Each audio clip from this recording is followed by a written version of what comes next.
Hi, I'm Fazil Millar, editorial page editor of the Vancouver Sun, and I'm joined by award-winning columnist Daphne Bramham, who knows more about polygamy than anybody else in the country.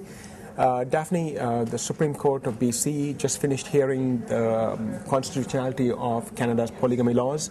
The first part of the testimony part of the hearings are over now. What stood out for you, since you were in court every day? What were the salient things?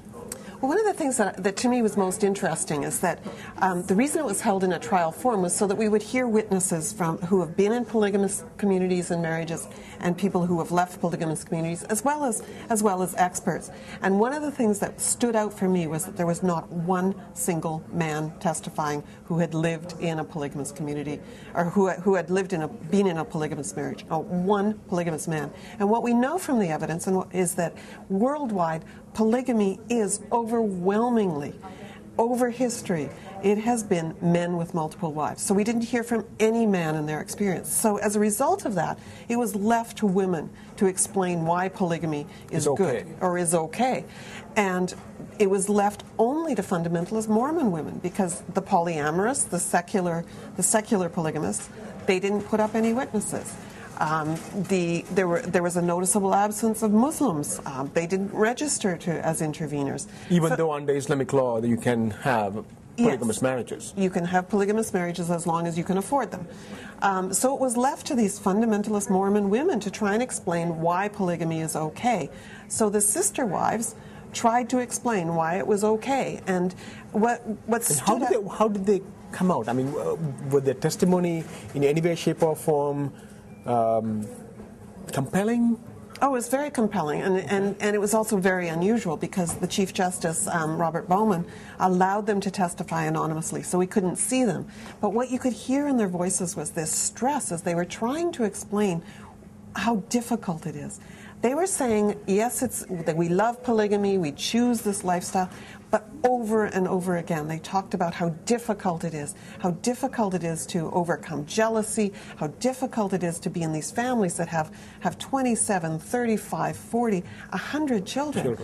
And they talked about the difficulties, but they said it was worth it, because it means that they get these rewards, that they overcome jealousy, and their real reward is to come in the afterlife. But the most poignant testimony was by Truman Oler, a 29-year-old who left the community at 19. He left with a grade 9 education, like most boys. That's all that they get in Bountiful, British Columbia, the fundamentalist community in southeastern British Columbia. And he talked about how he knew that he would only ever get a wife if he was very good, and he would only ever get assigned a wife and if he didn't like that woman, if he rejected that, he would be excommunicated. So he chose to leave. And at the very end of his testimony, it was a very long day of testimony, very halting testimony, very painful testimony for us to hear, and even more for him to give.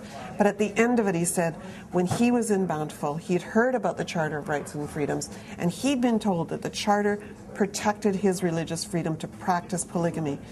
And only a few years ago, he's now 29, he's a heavy-duty mechanic, he read the Charter of Rights, and he said what he learned when he read the Charter was that everything he'd been taught, that the one right that they wanted to use in Bountiful was being used to deny all of the other rights protected by the Charter. Daphne, you also heard some really riveting testimony by some of these women who are 15 and 17 years old.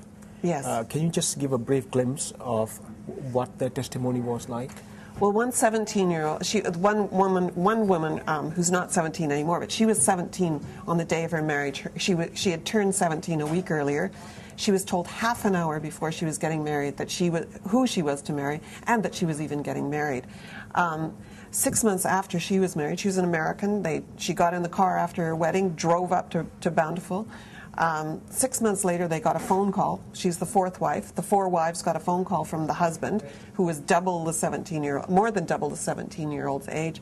They got a phone call. I've taken another wife. She's 15 years old. Wow.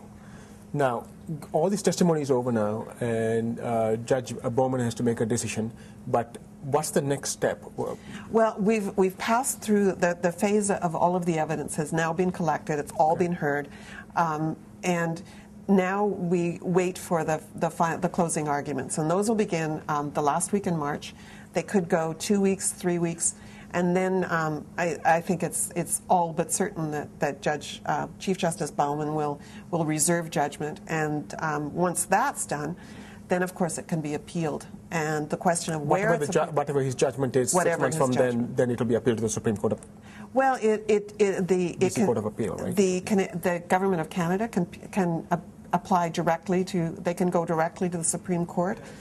It is their law, but the province would likely, if they appeal, it will likely go to the Court of Appeal of British Columbia first, and then probably on to the Supreme Court of Canada. Okay, so there's more developments to come. Much more to come over the next few months. Much more to come. Thank you very much. You're welcome.